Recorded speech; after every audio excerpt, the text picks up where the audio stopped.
Let's go over to page 51 for just a moment. First paragraph. It says, this world of ours has made more material progress in the last century than all the millenniums which went before. Almost everyone knows the reasons. Students of ancient history tell us that the intellect of men in those days was equal to the best of today. Yet in ancient times, material progress was painfully slow. The spirit of modern scientific inquiry, research, and invention was almost unknown. In the realm of the material, men's minds were fettered by superstition, tradition, and all sorts of fixed ideas. And I used to wonder why it is that we today have cellular phones and TVs and automobiles and airplanes, and why those people 100 years or 200 years ago or 500 years ago didn't have or admit those things. I thought we were just smarter than they were. But come to find out, they had the same intellect as we did. Intellect means the capacity to learn. They had the same capacity to learn as we do. But the only one thing that kept them in those dark ages, so to speak, it was superstition, tradition, and all sorts of fixed ideas. That's why I say I need an open mind more today than I'd ever needed an open mind. And I think we as a society have done that. Right here in the northeast corner of our United States, some 225 years ago or so, people came over here for religious freedom. They wanted to practice a religion as they saw, as they understood it. And as long as you agreed basically with their religion and you practiced your religion somewhat like they did, you were okay. But if you had any thoughts or ideas that were different and you expressed those thoughts and ideas openly and it didn't agree with what they had and what they agreed with, they would burn you at the stake as a witch. Right here in America they did that. So if you had any ideas like that, you certainly didn't express them, you kept them to yourself. So superstition, tradition, and all sorts of fixed ideas kept people from growing. And I think we as a country has gotten over that today. Our minds are open to many, many things. He said some of the contemporaries of Columbus thought a round earth preposterous. I think Columbus is one of the greatest examples of what you can do based upon belief if you're willing to change your belief. Some 500 years ago, most of what they called the civilized world was situated around the shores of the Mediterranean Sea, the western shores of Europe. They had found a place called the East Indies. And in the East Indies you could get gold, silk, and spices, lots of goodies. But it took literally years to get to the East Indies. So they were trying to find a new trade route to the East Indies. And somebody said, is there any possibility that we could sail a ship there? And they said, well, no, dummy. Don't you know you can only sail to the northeast end of the Mediterranean Sea? And then you have to go by land, camelback, horseback, footback, however they traveled. And that took literally years to do. And they said, well, what would happen if we sailed in the other direction? And they said, well, idiot, don't you know if you sail out there, you're going to sail off the edge of this sucker? You see, everybody in those days thought the world was flat. And they assumed if you sailed out there, you would sail off the edge of it. Now, I don't know why they believed that. I assume some people sailed out there, didn't come back, and they thought they had sailed off the edge of it. Now, Joe said the other day, wouldn't it be great if the world was flat? We could take all this environmental junk, just take it out there and go and push her overboard and be done with it. Now, here comes Columbus. And we believe that Columbus had to be an alcoholic. Because if you're going to believe differently than the world and everybody in it, and you're going to stand there and express that belief, you're going to have to be tougher than hell to do it. Because many times if you express a belief different than whatever everybody else believes, they would burn you at the stake or hang you from a tree or cut your head off or something. And Columbus was tough enough and bullheaded enough to be able to stand there. And he said, I believe that the world is round. I do not believe it's flat. What? Then he made one of the most drunk statements the world has ever heard. He said, I believe we can get east by sailing west. Now, if that isn't drunk thinking, I don't know what is. Many of his mannerisms indicated he's alcoholic. When he left, he didn't know where he was going. When he got there, he didn't know where he was. When he got back, he didn't even know where he had been. But what really made him an alcoholic is a woman financed the whole trip for him. She did that twice.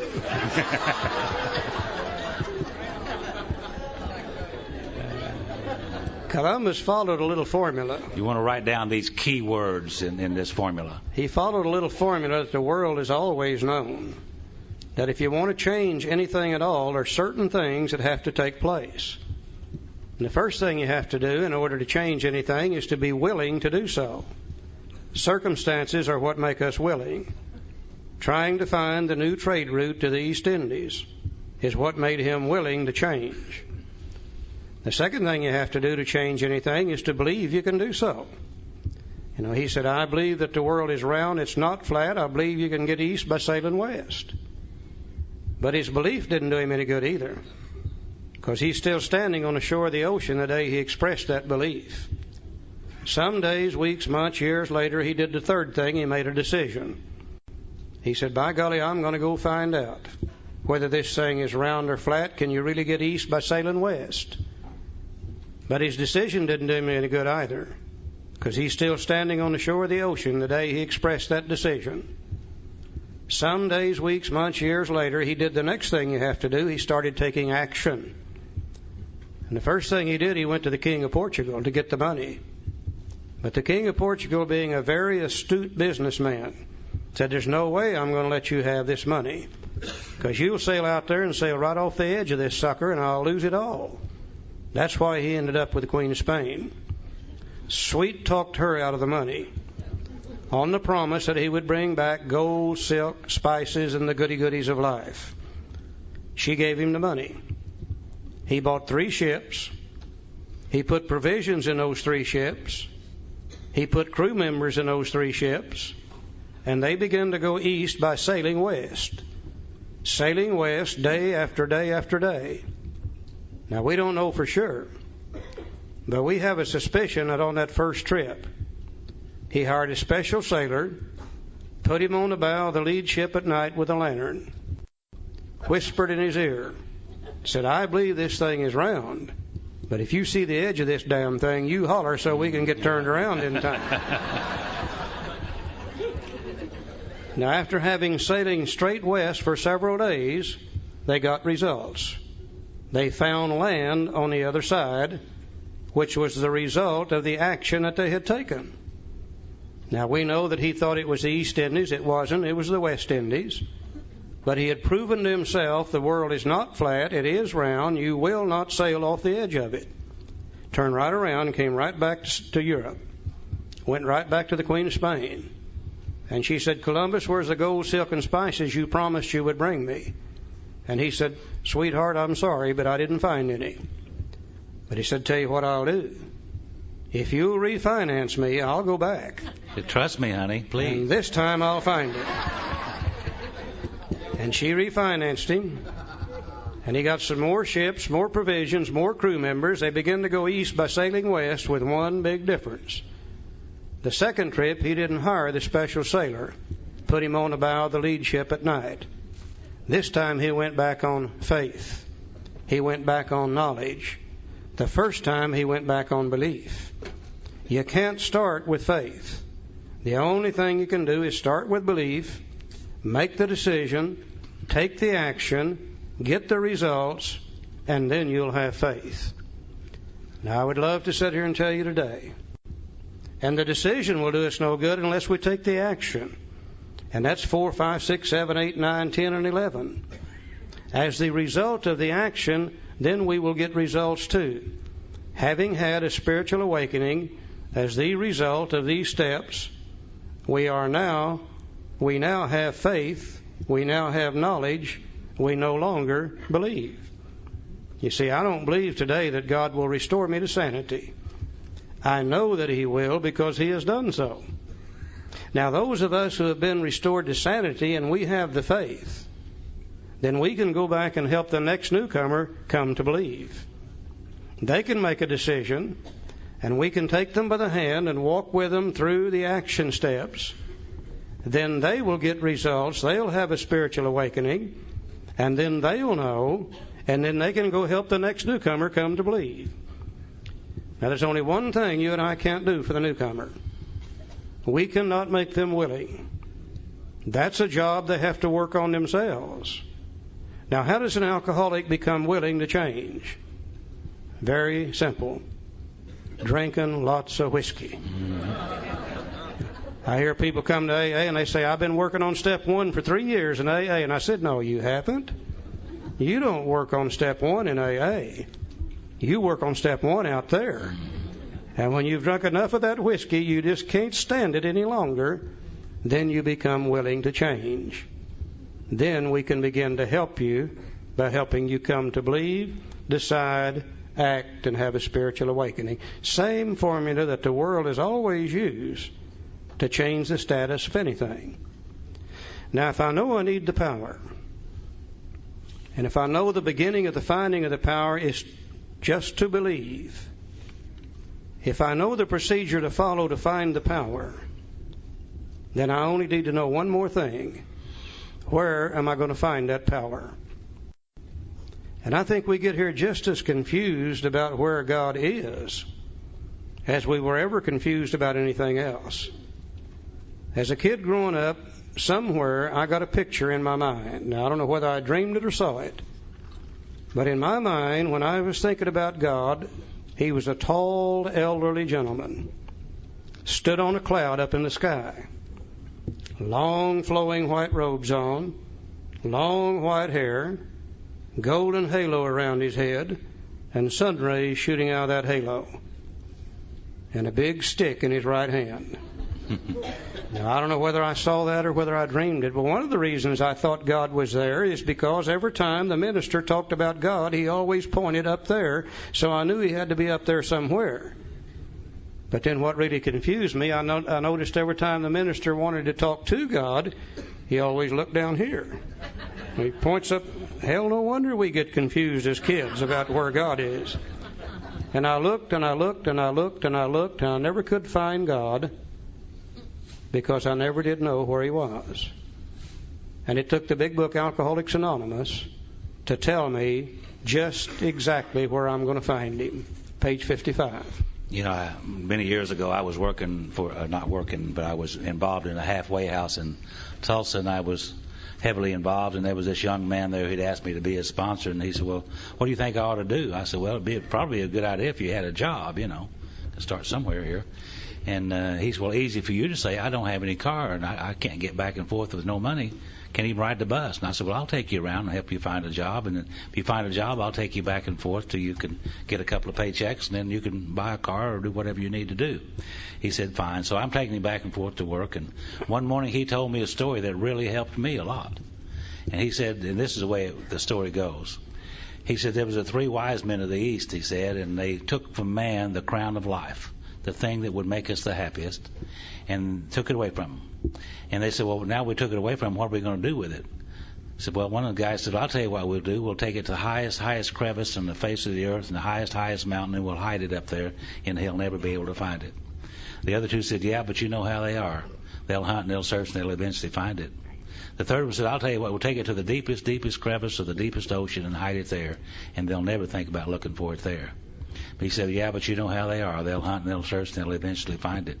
The third one said, I'll tell you what we'll do. We'll hide it within himself, and he'll never think about looking for it there. Page 55, first paragraph. Said, actually, we were fooling ourselves. For deep down in every man, woman, and child is the fundamental idea of God. It may be obscured by calamity, by pomp, by worship of other things, but in some form or other it is there. For faith in a power greater than ourselves and miraculous demonstrations of the power in human lives are facts as old as man himself. We finally saw that faith in some kind of a God was a part of our makeup, just as much as the feeling we have for a friend. Sometimes we had to search fearlessly, but He was there. He was as much a fact as we were. We found the great reality deep down within us. In the last analysis, it's only there that He may be found. It was so with us. So we can only clear the ground a bit. If our testimony helps sweep away prejudice, enables you to think honestly, encourages you to search diligently within yourself, then if you wish, you can join us on the broad highway. Now, with this attitude, you cannot fail.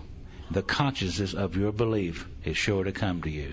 A God of your own understanding is sure to come to you with an open mind.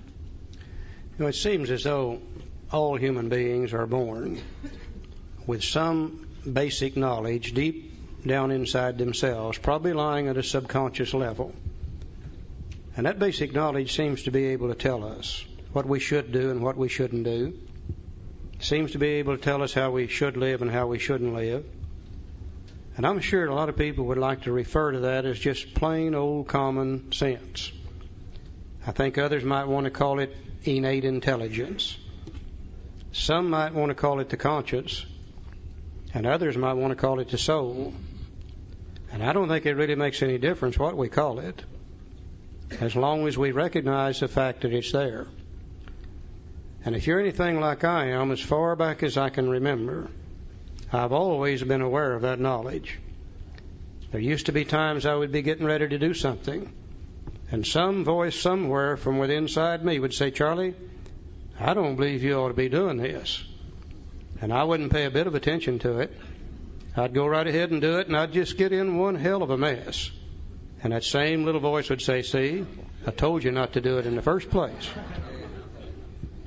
Now, if that's true, and if that's God, then what that means to me today, if God dwells within me, then I've got my own personal God.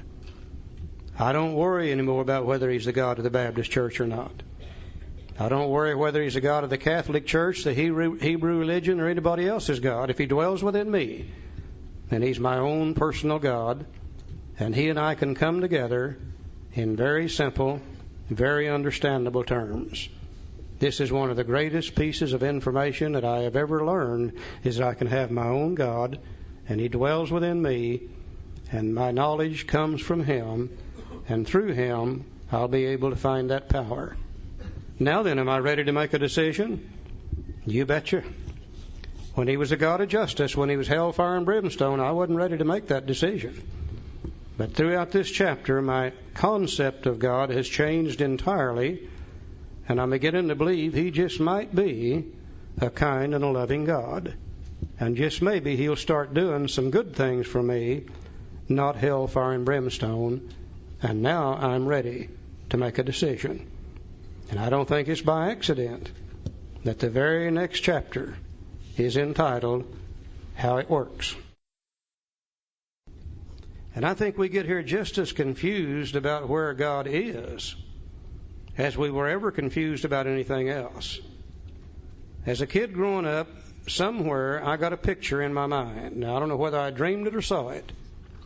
But in my mind, when I was thinking about God, He was a tall, elderly gentleman, stood on a cloud up in the sky, long flowing white robes on, long white hair, golden halo around His head, and sun rays shooting out of that halo, and a big stick in His right hand. Now, I don't know whether I saw that or whether I dreamed it, but one of the reasons I thought God was there is because every time the minister talked about God, he always pointed up there, so I knew He had to be up there somewhere. But then what really confused me, I noticed every time the minister wanted to talk to God, he always looked down here. He points up. Hell, no wonder we get confused as kids about where God is. And I looked and I looked and I looked and I looked, and I never could find God, because I never did know where He was. And it took the big book Alcoholics Anonymous to tell me just exactly where I'm going to find Him. Page 55. You know, many years ago I was working for, not working, but I was involved in a halfway house in Tulsa, and I was heavily involved, and there was this young man there who'd asked me to be his sponsor, and he said, "Well, what do you think I ought to do?" I said, "Well, it'd be probably a good idea if you had a job, you know, to start somewhere here." And he said, "Well, easy for you to say. I don't have any car, and I can't get back and forth with no money. Can't even ride the bus." And I said, "Well, I'll take you around and help you find a job, and then if you find a job, I'll take you back and forth till you can get a couple of paychecks, and then you can buy a car or do whatever you need to do." He said, "Fine." So I'm taking him back and forth to work, and one morning he told me a story that really helped me a lot. And he said, and this is the way the story goes.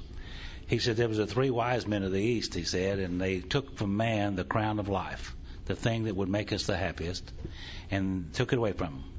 And they said, "Well, now we took it away from him, what are we going to do with it?" I said, "Well, one of the guys said, I'll tell you what we'll do. We'll take it to the highest crevice on the face of the earth and the highest mountain, and we'll hide it up there, and he'll never be able to find it."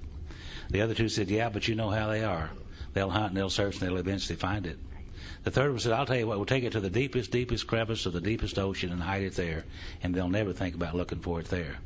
But he said, yeah, but you know how they are. They'll hunt and they'll search and they'll eventually find it. The third one said, I'll tell you what we'll do. We'll hide it within himself, and he'll never think about looking for it there. Page 55, first paragraph. Said, actually, we were fooling ourselves. For deep down in every man, woman, and child is the fundamental idea of God. It may be obscured by calamity, by pomp, by worship of other things, but in some form or other it is there. For faith in a power greater than ourselves and miraculous demonstrations of the power in human lives are facts as old as man himself. We finally saw that faith in some kind of a God was a part of our makeup, just as much as the feeling we have for a friend. Sometimes we had to search fearlessly, but he was there. He was as much a fact as we were. We found the great reality deep down within us. In the last analysis, it's only there that he may be found. It was so with us. So we can only clear the ground a bit. If our testimony helps sweep away prejudice, enables you to think honestly, encourages you to search diligently within yourself, then if you wish, you can join us on the broad highway. Now, with this attitude, you cannot fail. The consciousness of your belief is sure to come to you. A God of your own understanding is sure to come to you with an open mind. You know, it seems as though all human beings are born with some basic knowledge deep down inside themselves, probably lying at a subconscious level. And that basic knowledge seems to be able to tell us what we should do and what we shouldn't do. It seems to be able to tell us how we should live and how we shouldn't live. And I'm sure a lot of people would like to refer to that as just plain old common sense. I think others might want to call it innate intelligence. Some might want to call it the conscience, and others might want to call it the soul. And I don't think it really makes any difference what we call it, as long as we recognize the fact that it's there. And if you're anything like I am, as far back as I can remember, I've always been aware of that knowledge. There used to be times I would be getting ready to do something, and some voice somewhere from within inside me would say, Charlie, I don't believe you ought to be doing this. And I wouldn't pay a bit of attention to it. I'd go right ahead and do it, and I'd just get in one hell of a mess. And that same little voice would say, see, I told you not to do it in the first place. Now, if that's true, and if that's God, then what that means to me today, if God dwells within me, then I've got my own personal God. I don't worry anymore about whether he's the God of the Baptist church or not. I don't worry whether he's the God of the Catholic Church, the Hebrew religion, or anybody else's God. If he dwells within me, then he's my own personal God, and he and I can come together in very simple, very understandable terms. This is one of the greatest pieces of information that I have ever learned, is that I can have my own God, and he dwells within me, and my knowledge comes from him, and through him I'll be able to find that power. Now then, am I ready to make a decision? You betcha. When he was a God of justice, when he was hellfire and brimstone, I wasn't ready to make that decision. But throughout this chapter, my concept of God has changed entirely, and I'm beginning to believe he just might be a kind and a loving God. And just maybe he'll start doing some good things for me, not hellfire and brimstone. And now I'm ready to make a decision. And I don't think it's by accident that the very next chapter is entitled How It Works. You know, back on page 45, it said the main object of this book was to enable me to find a power greater than myself, which would solve my problem. And Bill's going to sit down here now, and he's going to write some of the best spiritual information the world's ever seen, a little formula called, or proposals, he called them, 12 Steps of Alcoholics Anonymous. And I can just see Bill there with a problem that he has. You know, we've got Protestants in AA, and we've got Catholics in AA, and we've got Jewish people in AA. We've got a sprinkling of Muslims in AA. We've got some Buddhists come into AA at that time. And how are you going to write a set of steps or proposals that's not going to offend some of these people? Quite a chore for a guy like Bill, or anybody, to tell you the truth. The Oxford groups were coming from first century Christianity. They had those four absolutes, and they were really, really strong. They wouldn't give you any slack at all. They were more interested in the letter of the law rather than the spirit of the law. Bill was interested in the spirit of these things rather than the letter of them. That's why it's a spiritual program. So Bill had one gigantic problem here: try to write these steps in order to, in such a manner that it wouldn't offend anybody, and he accomplished that through the 12 steps of Alcoholics Anonymous. These 4 absolutes that the Oxford group had said you were to practice absolute love, absolute purity, absolute honesty, absolute unselfishness. And these alcoholics were having a hell of a time being absolute anything except drunks, you know. And they said, Bill, we need to get rid of that kind of stuff. Also, they had made their own little steps, 6 of them, which came from the Oxford group tenets. And Bill could see loopholes in these steps that the alcoholic mind was slipping through. And he knew that they were going to have more strength. And he knew they were going to have to be expanded. But he didn't know how far. And in trying to satisfy that bunch, in trying to satisfy the people from all different religions, and in trying to satisfy those who didn't want God in here, Bill had a terrible time with it. By that time, AA had really divided into, you might say, 3 factions. In Akron, where Dr. Bob was, they didn't have any problem with God. Dr. Bob was a highly religious man. He used the Bible. He insisted everybody he worked with use it too. God was no problem there. But the New York City people were an entirely different breed of cat. They really didn't want anything to do with God if they could avoid it. They would have preferred a book dealing with the mind rather than spirituality, period.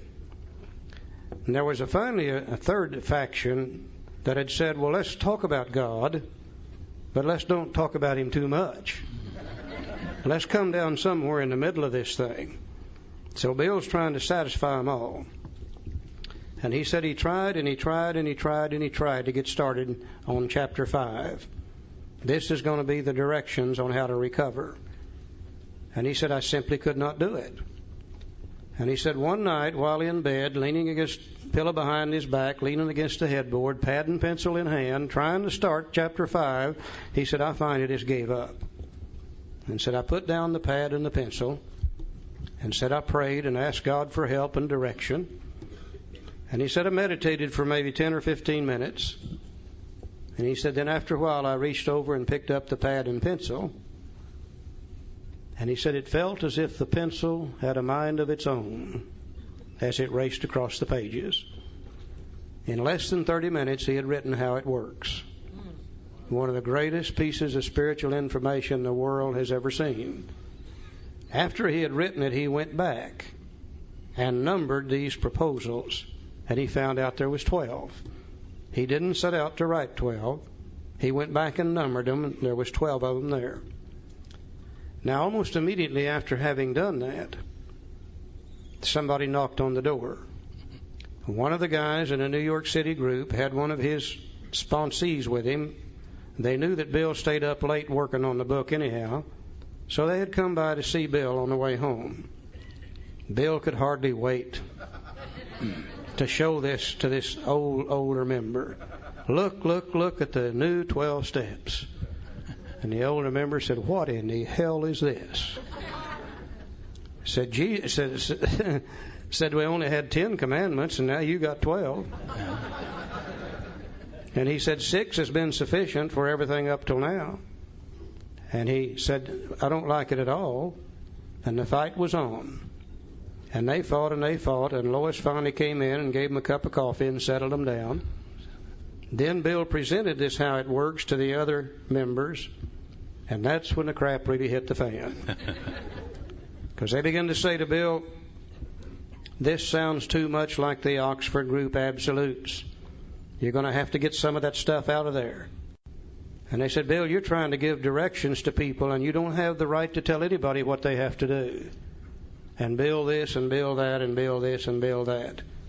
And they almost destroyed not only the book project, but the little fellowship in its entirety. Now, Joe's going to read How It Works from the original manuscript, which most of you have probably heard before. And if he reads through there, I think you'll be able to see the differences between what Bill wrote that night and what the fellowship forced him to change in order to have what we have today. Let's go through it for just a moment and see the differences. Can you imagine what kind of fight you would have if you left here today, went back to your groups, and you had 12 sets when you left, but now you had 24? Be a little fighting going on, wouldn't there? That's what Bill was up to. And this is how it works, the original manuscript. He said, rarely have we seen a person fail who has thoroughly followed our directions. Not our suggestions, our directions. Those who do not recover are people who cannot or will not completely give themselves to this simple program. Usually men and women who are constitutionally incapable of being honest with themselves. There are such unfortunates. They are not at fault. They seem to have been born that way.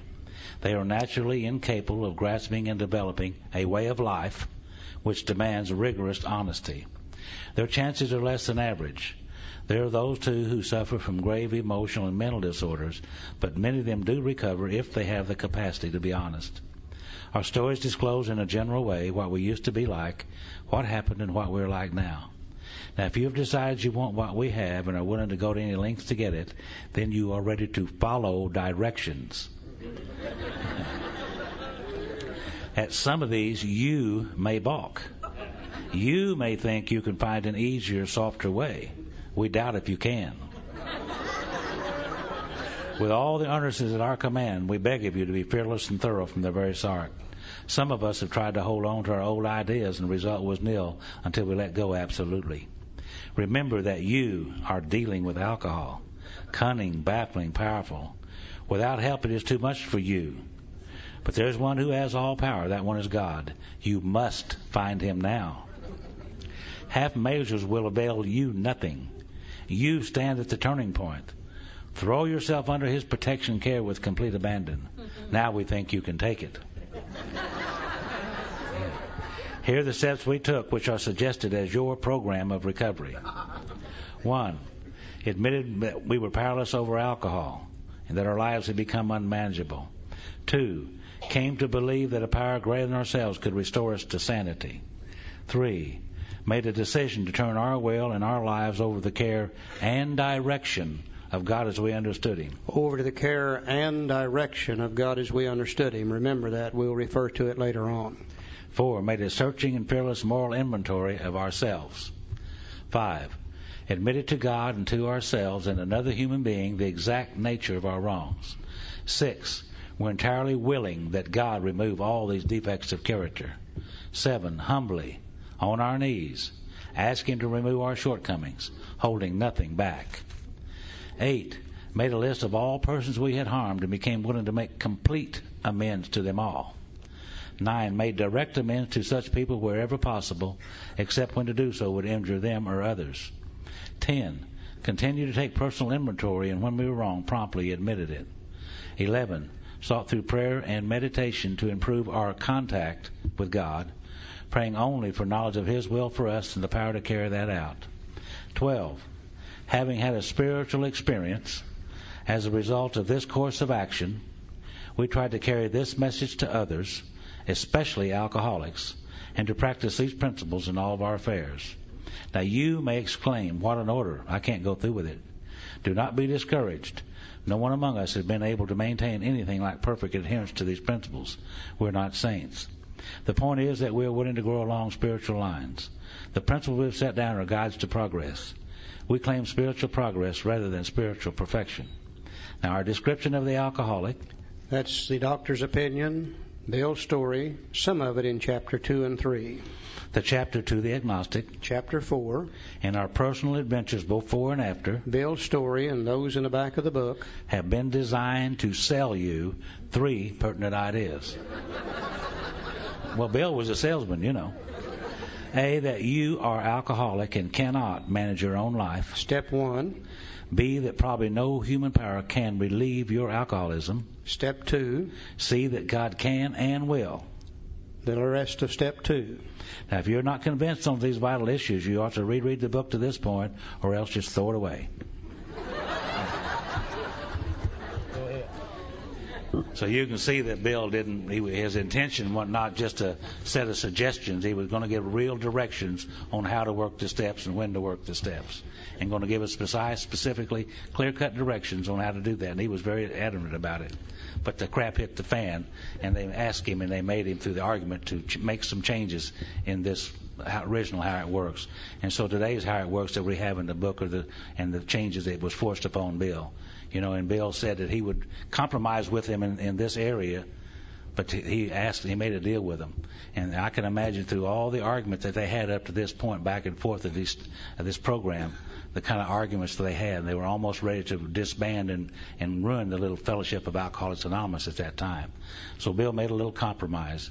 He said, I would from now on, I'll make these changes, but from now on, I will complete the rest of this book, or else you can do it. Well, they didn't want to complete the rest of the book. They wanted Bill to continue to do that. So they agreed to let Bill continue to write the rest of the book without much interference on their part. You got almost sealed, Bill, when he wrote this and gave it to them, and they began to fight and argue over it. And they began to tell him he's going to have to change it. And remember, Bill's stubborn and bullheaded, just like the rest of us. And he said, no, I'm not going to change this. And they said, well, Bill, you are. Don't you remember? It's not your book, it's our book. That's the deal we made to begin with. He said, that doesn't make any difference. He said, I'm not going to change this part of the book. And they said, well, you are going to change it. And he said, what you guys don't realize is these aren't my words anyhow.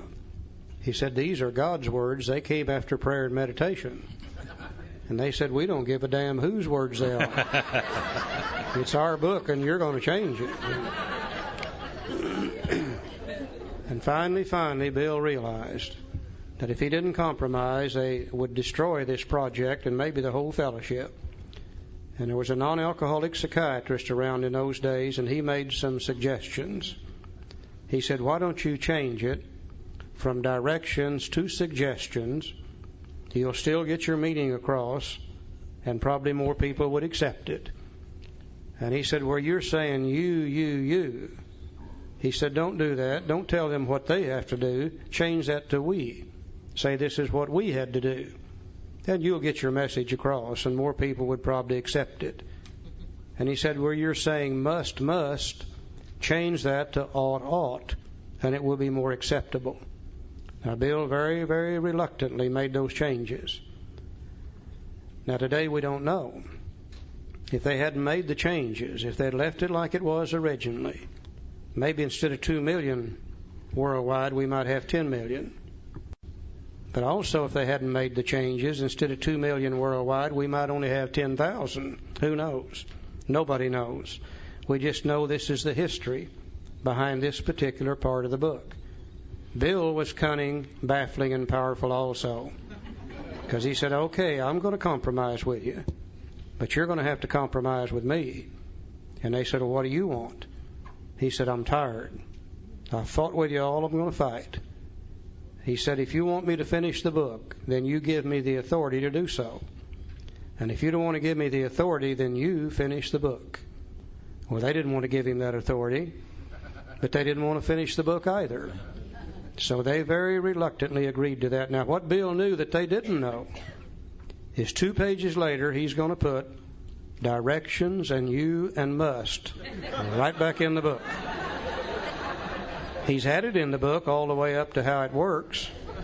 They jerked it out, and then he puts it back, and that ruins some of the continuity of the book. But now that we see what happened, it makes more sense. The other thing that is so apparent is when he says back here about the 3 pertinent ideas. If I can find it again. I don't trust my memory that good anymore. Our description of the alcoholic, the chapter to the agnostic, and our personal adventures before and after have been designed to sell you 3 pertinent ideas. He's talking about the doctor's opinion in the first 4 chapters and the stories in the back of the book.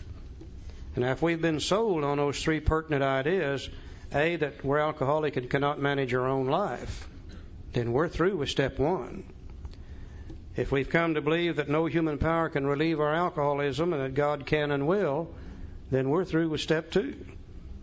Now, the very next statement says, if you are convinced, you are now at step 3. You see, the fallacy in trying to start somebody in chapter 5 is it starts with step 3. And it's hard to start with step 3 unless you've got 1 and 2 behind you. People come to us today and they say, well, how do you work steps 1 and 2? And our answer is you don't. They are not working steps. There's no action involved here. These are conclusions of the mind that we draw based upon information presented to us in the doctor's opinion in the first 4 chapters. I've always been powerless over alcohol. My life has been unmanageable because of that. I just did not know that, nor did I know why, until I read the doctor's opinion in the first 4 chapters. There's always been a power greater than I am could restore me to sanity. I just did not believe that he would, nor did I understand the insanity until I read the doctor's opinion in the first 4 chapters. Now, if I can say to myself today, you betcha I'm powerless over alcohol, my life is unmanageable, I'm through with step 1. If I can say to myself today, I have come to believe there's a power greater than I am can restore me to sanity, I'm through with step 2. And now then, I'm ready to look at step 3. Now I might make a decision. Being convinced we were at step 3. We haven't took step 3 yet, but we were just there, which is that we decided to turn our will and our life over to God as we understood Him. Well, just what do we mean by that, and just what do we do? Well, that's a very good question, isn't it? What does step 3 mean? Well, we're going to make a decision. That's part of it. To do what? To turn our will, and what is our will? Our will is our thinking, and our life is our actions. We're going to make a decision to turn our will and our life over the care and direction, that's what the step used to say, to God as we understand Him. Our will is our thinking, our life is our actions, and we're going to make a decision to let God direct our thinking and direct our life in step 3. Haven't done that yet, but we're getting willing to do that. I've always heard a lot of people say one of the most misunderstood steps in the big book is step 4, and I'll agree with that. But I don't think step 4 is any more misunderstood than step 3 is. I hear people today say, I've been in AA about 5 years. My life's still all screwed up, and I don't understand why, because I turned it over to God 3 years ago when I took step 3. No, we don't turn anything over to God in step 3. We make a decision to do something in step 3. And the decision itself implies we're going to have to take some further action to carry it out. You know, one of the greatest examples I can think of is probably 4, 5, 6 years ago now. Barbara and I made a decision to come to Los Angeles, California and visit some of our relatives. But we didn't do anything to carry that decision out. And sure enough, we didn't get to Los Angeles that year either. 2nd year in a row, we made a decision to come to Los Angeles and visit our relatives. Again, we didn't do anything to carry it out, and we didn't get to California either. 3rd year in a row, we made that decision. Only this time, it was a little different. This time, I took the car down and had it serviced. Barbara packed the clothes and a little food, and we got in our car and we drove from our home to Tulsa, Oklahoma. Then we drove to Oklahoma City. Then we drove to Amarillo, Texas. Then we drove to Albuquerque, New Mexico. Then we drove to Flagstaff, Arizona. Then we drove to Barstow, California. Then we drove to San Bernardino. And then we drove to Los Angeles. And by golly, one day we ended up visiting our relatives in Los Angeles. Not because we made a decision, but because we took the action necessary to carry out that decision. Now, what is it we're deciding to do? Well, we're making a decision to turn our will over to the care and direction of God as we understood Him. What is our will? Well, our will is nothing more than our thinking apparatus. Our will is nothing more than our mind. Our will is nothing more than this thing up here that tells us what to do and what not to do. You know, a good example of the word will, tying it together with mind. And let's say that some of us are beginning to approach the end of our lives, which a few of us in here are, and we've gathered up a few material things and we become concerned with what's going to happen to them when we pass on. We'll go down and sit down with an attorney, And we'll tell that attorney what we want done with these things. I want this to be my spouse's. This is to go to my daughter. I want this to be my son, and etc. Now that attorney will take my thinking coming from my mind that day, write it down in legal terms on a piece of paper. I'll sign it, the attorney will sign it, and we'll put it in a safe. Now a year or 2 or 3 later, sure enough, I kick the bucket. And if my family's like most of them, they're going to call the undertaker and say, come and get him ready, and let's get him out that cemetery about as soon as we can. And a couple of days later, they all gather out at the cemetery. They have me suspended over a hole in the ground. They're all standing around that hole. Somebody says a few words and gives a little prayer. And I hope it's somebody from AA that does it. And when the ceremony's over, they start dropping me down in that hole. Now, if my family's like the rest of them, they're not even going to wait till I get to the bottom of the hole. As soon as I start down, they jump in the car and they head for that attorney's office. And that attorney gets out that piece of paper and reads to them what my thinking was 2 or 3 years prior to that time when I was sitting there in that office.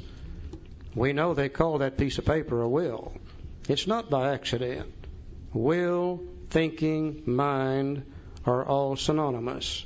I'm making a decision to turn my thinking apparatus over to the care and direction of God as I understand Him. Now, what else am I deciding to turn over? Well, I'm deciding to turn my life over to the care and direction of God as I understand Him. And what is my life? Well, my life is nothing more than my actions. What I am right now, as of this moment, is the sum accumulative total of all the actions that I've taken throughout my entire lifetime has made me what I am today. All action is born in thought. Say that again, please. All action is born in thought. Sometimes we react to a situation so fast we think we do it automatically, but we don't. I can't even reach out and pick up this cup of water unless my mind tells my body to do so.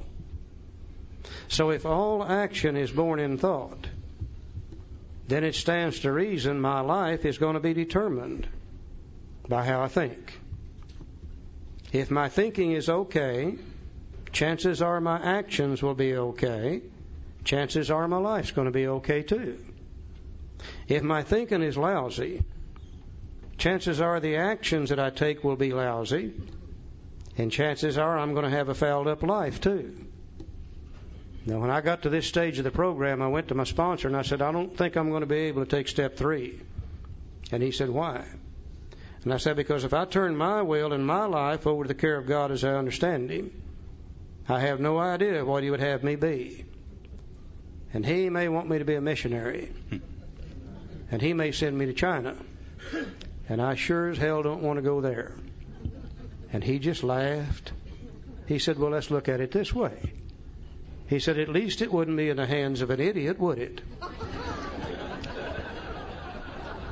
He said, let's look back through your lifetime. He said, you've always been a selfish, self-centered, self-willed human being. You've always done what you wanted to do whenever you wanted to do it, and the hell with the rest of them. Is that right? And I said, well, you know it is. He said, the end result of that is that you almost destroyed your life. And he said, just as importantly, you've almost destroyed the lives of those around you that care for you. He said, just think. If God could direct your thinking, it might become better. And he said, if your thinking becomes better, then your actions and your life's going to become better. And he said, just as importantly, the lives of those around you that care for you would probably become better too. But he said, Charlie, left on your own resources, you're always going to do the same things you've always done. You're going to remain restless, irritable, and discontented. You're going to stay filled with shame, fear, guilt, and remorse. And he said, sooner or later, under those conditions, you're going to go back to drinking again. He said, if you don't find some way to be sober and have a little peace of mind, serenity, and happiness, you'll never have any long-lasting sobriety. And he said, you can't do that on self-will. And he got it through to me in such a manner that I was able to make the decision to turn my will, which is my thinking apparatus, and my life, which is my actions, over to the care of God as I understood Him.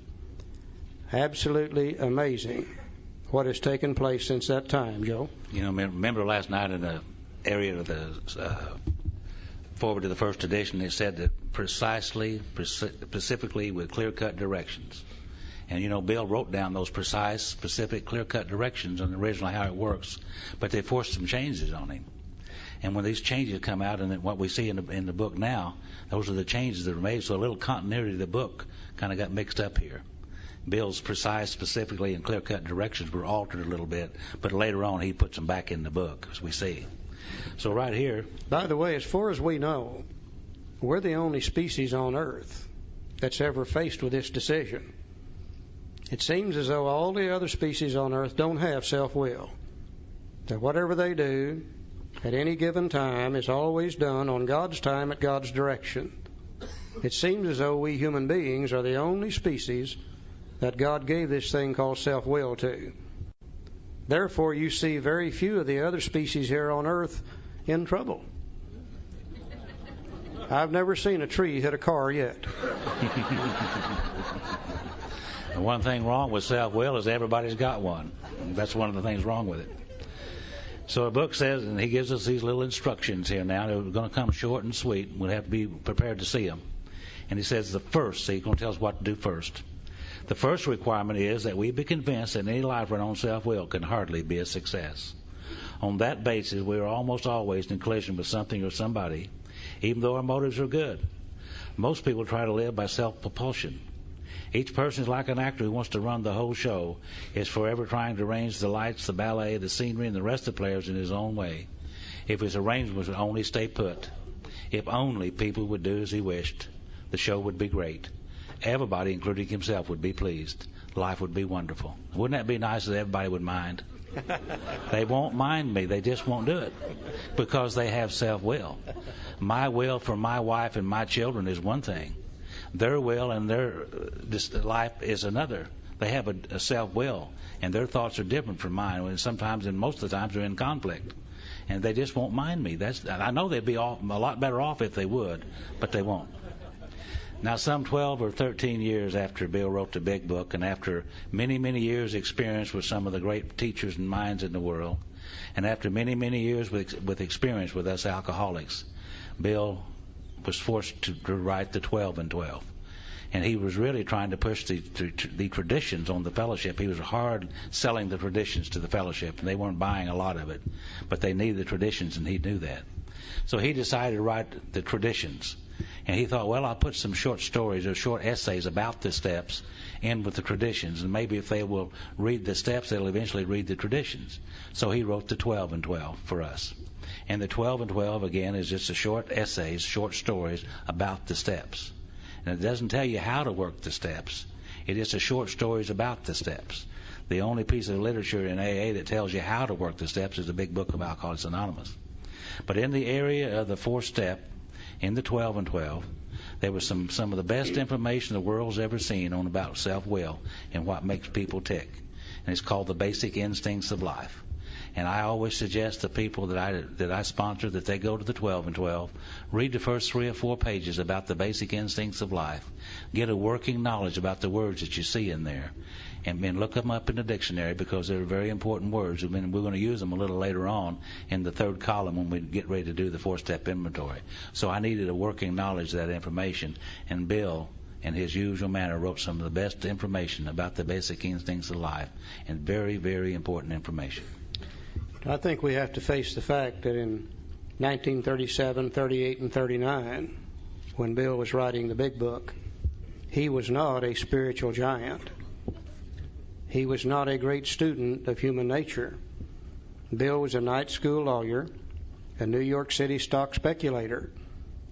Yet he was able to write one of the most spiritual books the world has ever seen, dealing with human nature, Surely, surely, God took a hand in the writing of the big book and used Bill's hand to write the book.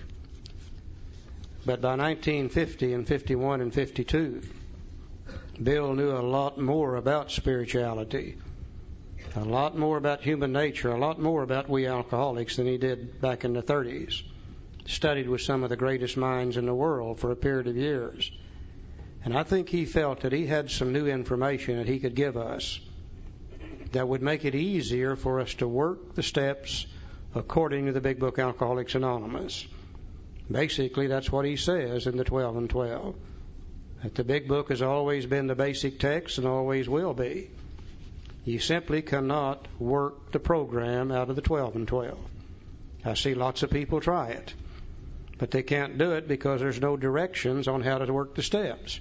And I think that's why a lot of people love it. They can get in it and dance around and philosophize, and they never have to do anything except talk.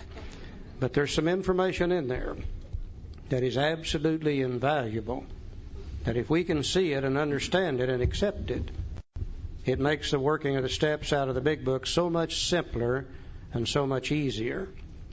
And these three basic instincts of life that Joe's talking about, he taught me in step 4 in the 12 and 12 more about what makes me tick and what makes me do the things I do and act the way I act.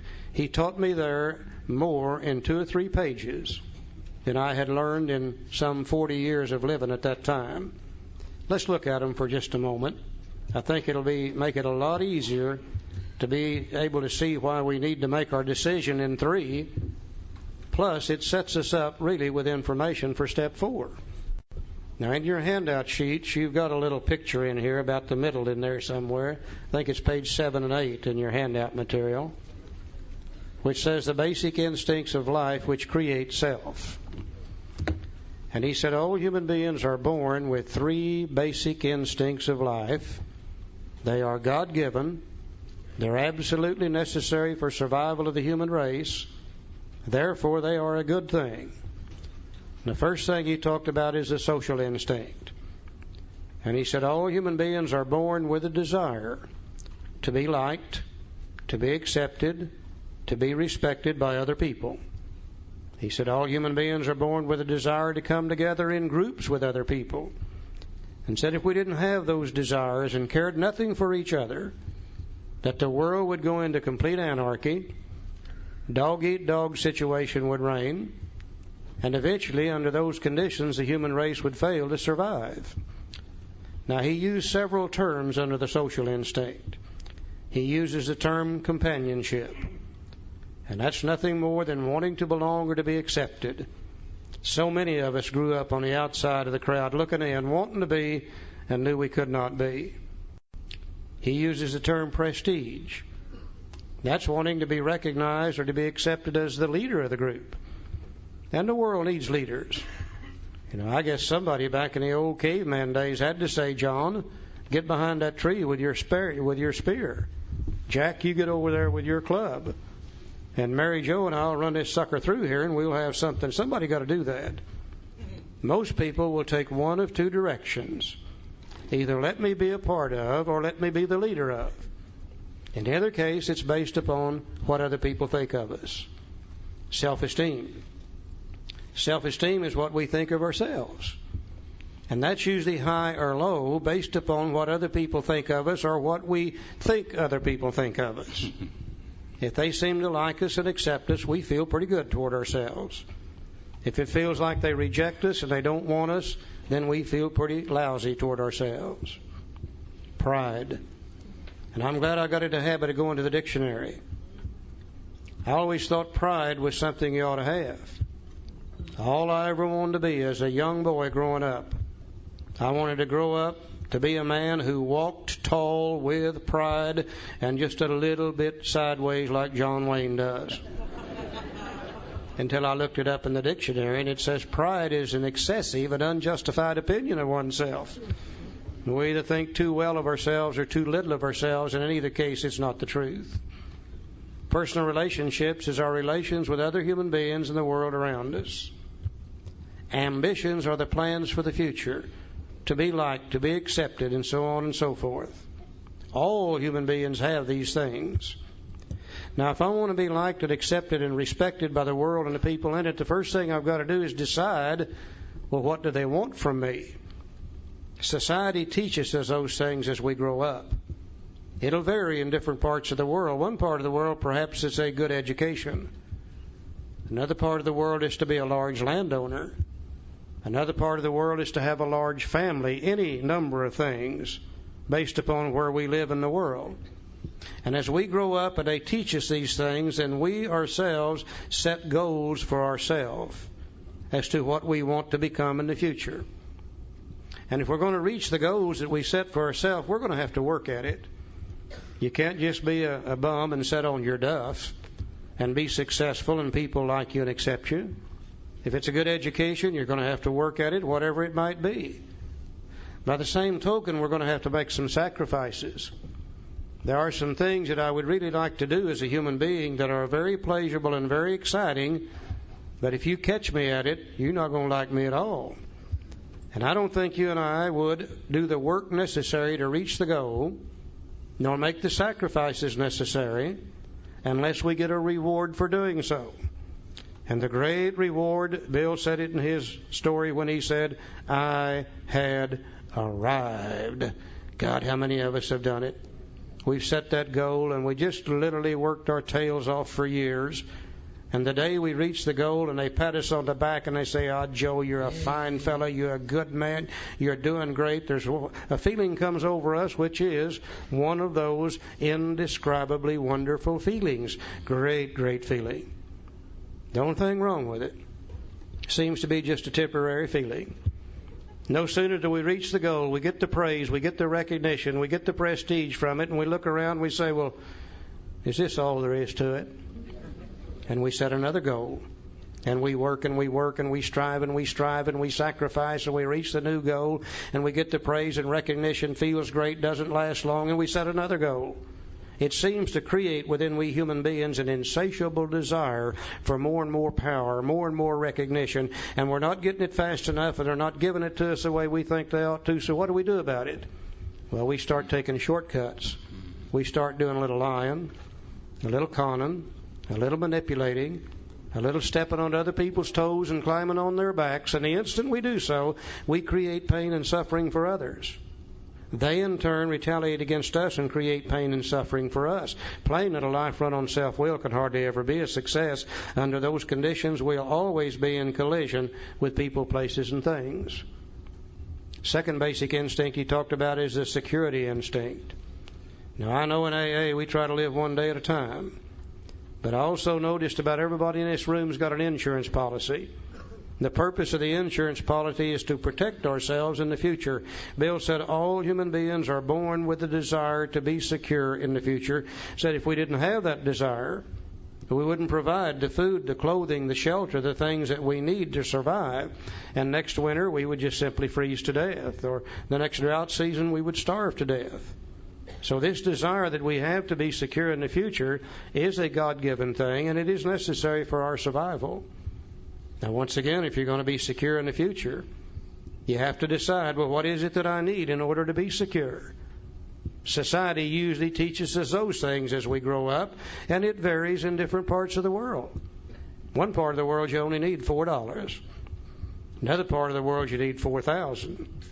Another part of the world, maybe you need 4 million. Another part of the world, you need 198 coconuts, whatever it is that they use to measure, trade, and barter with. Based upon what we're taught, we set goals for ourselves, and we begin to work at it. Now, if you're going to be secure in the future, you can't just sit on your duff and be a bum. You're going to have to work. You're going to have to make some money. You're going to have to invest it. At the same time, you've got to sacrifice. Hell, we can't blow it all today and be secure tomorrow. And I don't think you and I would do the work necessary to reach the goal or make the sacrifices necessary if we didn't get a reward for it. Once again, the great reward is that great feeling that comes at the moment of successful completion of the goal. How many of us have done it? We set the goal for the new dress, for the new shoes, for the new suit, for the new drapes, for the new couch, for the new home, for the new car, for the new piece of property, for the new business, and we work and we work and we strive and we strive, and the day that sucker's paid for and nobody can take it away from us, what a great, great feeling that is. Hell, back when I was a kid, hardly anybody owned their own homes. Once in a great while, somebody would buy a home, and they would sacrifice everything they had to pay that sucker off. And the day they paid it off, the feeling was so great, they would call in the neighbors, and we would have a great party and celebrate it by burning the mortgage. How great that was. The only thing wrong with it is just a temporary feeling. No sooner got the sucker paid off and I looked around and his house is bigger than mine. Yeah, and he's got a Cadillac and I'm driving a Chevrolet. And he's got a Brooks Brothers suit and I bought mine at Kmart's. And that causes us to set another goal. And we work and we work and we strive and we strive. We reach the new goal. Feels good, doesn't last long. We set another. It seems to create an insatiable desire for more and more and more and more. And we're not getting it fast enough. They're not giving it to us like we think they should. So what do? We take shortcuts. We lie. We cheat. We con. We manipulate. And the instant we do, we hurt other people. They retaliate against us, creating pain and suffering for us. Plain little life run on self-will can hardly ever be a success. Third basic instinct he talks about is the sex instinct. He said all human beings are born with a desire to have sex. Now, it may get turned off by bad teachings or bad happenings, but he said all human beings are born with a desire to have sex, because if we don't have sex, we can't reproduce ourselves. And if we don't reproduce ourselves, sooner or later, the human race is going to fail to survive. So just like the other two, if you're going to reproduce yourself through the sexual act, you're going to have to work at it. Hell, you can do more work in 3 minutes of sex. If you can last that long, then you'll do all day digging a ditch. Don't you older fellas remember how it used to be when we got through with it? My God, you just fall over sideways. The sweat's just pouring off of you. You can hardly get your breath. You feel like you've died, gone to heaven, come back 2 or 3 times. Gets excited, doesn't he? And I don't think you and I would do that kind of work if we didn't get a reward for doing so. And the great reward is that great feeling we get both physically and emotionally at the moment of successful completion of the sex act, one of the greatest rewards that a human being can experience. But also, just like the other two, it seems to be just a temporary feeling. Hell, you no sooner get through with doing it than you get to thinking about doing it again. And it's such a pleasurable and exciting thing. The next thing you know, you get to thinking about doing it in different ways. Then you get to thinking about doing it in different positions. Then you get to thinking about doing it with different people. And next thing you know, we're doing it the wrong time in the wrong way with the wrong people. And the instant we do so, we create pain and suffering for others. They in turn retaliate against us, which creates pain and suffering for us. Yeah, it's plain that a life run on self-will can hardly ever be a success. The fulfillment of these things are so pleasurable that all human beings from time to time will overdo in one or more of these areas and create pain and suffering for others. If you'll notice on that little chart, there's a circle called self. That's where self-will comes from these 3 basic instincts of life. You also notice coming out of the self circle, there's one called wrongs, which is another word we need to look at. Somewhere we got the idea that wrongs meant a list of dirty, filthy, nasty items. But if you go to the dictionary and look it up, you'll find several definitions of it. One definition of the word wrong is incorrect judgment of other people. A little later on, we're going to find out that's exactly what a resentment is. Another definition of the word wrong is incorrect believing. A little later on, we're going to find out that's what most of our fears are. Another definition of the word wrong are the harms and the hurts that we do to other people. Now, it's easy to spot a selfish, self-centered human being, one who's running on self-will, not running on God's will. A selfish, self-centered human being is always madder than hell. Damn him. Damn her. By God, I'll show them. They're not going to treat me that way. Blah-de-blah-de, blah, blah, blah, blah, blah, blah, blah, blah, blah. The selfish, self-centered human being is always scared to death. Can't depend on God. Can't depend on other people. And if we're an alcoholic reaching the end of the road, we can't depend on ourselves any longer, and we're running absolutely scared to death all the time. Selfish, self-centered human being, in order to fulfill the basic instincts of life, are always overdoing and creating harms and hurts for others. Then we got to be scared to death of what they're going to do when they catch us. And even if they don't catch us, if God dwells within each of us, we know the difference between right and wrong, and guilt and remorse associated with those things begin to eat us up. Now, a person whose mind is filled with resentment, a person whose mind is filled with fear, a person whose mind is filled with guilt and remorse does not feel good. And eventually, searching for a way to feel better, we begin to think about the sense of ease and comfort that comes at once by taking a couple of drinks. Next thing you know, we believe we can drink, and we end up drunk all over again. So at the very least, we're going to have to do something about this selfish, self-centered human being. And it seems the only way you can do anything about that is through God's help, because God made self-will. And only God has the power to overcome that. At the very least, we're going to have to do something about these resentments and these fears and these guilt and remorse in order to find the peace of mind, serenity, and happiness for good long-term sobriety. You know, if every human being in the world today could fulfill these three basic instincts at the level that God intends, there would be no conflict on earth today. But all human beings have self-will. All human beings from time to time will overdo in one or more areas, creating conflict for others and for themselves. I never knew that. I just knew I was always in trouble. I just knew I was always madder than hell. I just knew I was always scared to death. I knew guilt and remorse was eating me up, but I didn't know where it came from. See, they gave me the rules, but they never taught me how to play the game. AA's taught me how to play the game. And now that I know how to play the game, I don't break the rules anymore, and I don't hurt other people, and I'm not scared to death, and I'm not filled with guilt and remorse. This is the greatest information I have ever seen about what makes me tick and what causes me to do the things that I do, Joe. Page 62, it said, whatever our protestations are, most of us concerned with ourselves, our resentments, and our self-pity. And it's not that I thought too well of myself or that I thought too little of myself. It's that I thought of myself only. That was my problem. So it said selfishness and self-centeredness. That we think is the root of our troubles. And we're driven by 100 forms of fear, self-delusion, self-seeking, self-pity. We step on the toes of our fellows and they retaliate. Sometimes they hurt us seemingly without provocation. But we invariably find that at some time in the past, we have made decisions based on self, which later put us in a position to be hurt. You know, alcoholism, I, self, and me. See, if you don't have a God in your life, and I didn't, there's only one thing left to live by, and that's the satisfaction of these basic instincts of life. And I tried to live my life based upon those satisfaction of those basic instincts, and I overdid in many, many of those areas. So our troubles, we think, are basically of our own making. They arise out of ourselves. And the alcoholic is an extreme example of self-will run riot, though he usually doesn't think so. Above everything, we alcoholics must be rid of this selfishness. We must, or it kills us, and God makes that possible. Can't heal a sick mind with a sick mind. Only God makes that possible.